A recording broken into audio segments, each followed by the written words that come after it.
ఈరోజు మనం caramel bread pudding తయారు చేసుకుందాం. కావాల్సిన పదార్థాలు ఏంటో చూద్దాం. 3 స్పూన్ల చక్కెర, 2 ఇలాచీలు, 1 ఎగ్, 3/4 గ్లాస్ పాలు, గ్లాస్ 2 బ్రెడ్ స్లైసెస్. బ్రెడ్ని చిన్న చిన్న ముక్కలుగా కట్ చేసుకొని అందులోనే 2 స్పూన్ల చక్కెర వేసుకోవాలి. దీంట్లోనే వేడి పాలని యాడ్ చేసుకోవాలి. పాలు పోసాక ఒక 10 నిమిషాలు నాననిద్దాం.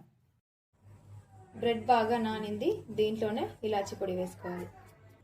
ఇందులోనే ఎగ్ కూడా వేసుకోవాలి. ఈ మిశ్రమాన్ని మిక్సీలో వేసుకొని మిక్సీ పట్టుకుందాం.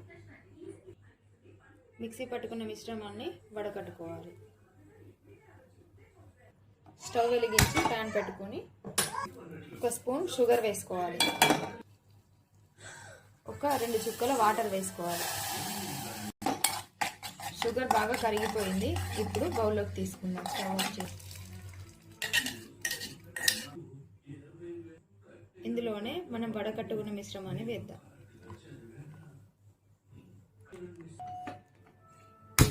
స్టవ్ వెలిగించి ఒక బౌల్ తీసుకొని అందులో వాటర్ వేసుకోవాలి.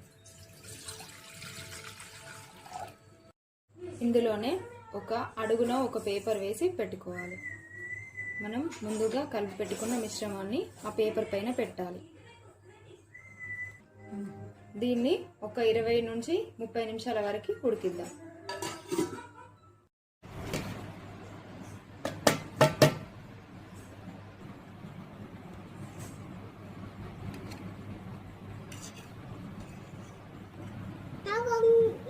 నాకు కొంచెం కావాలి.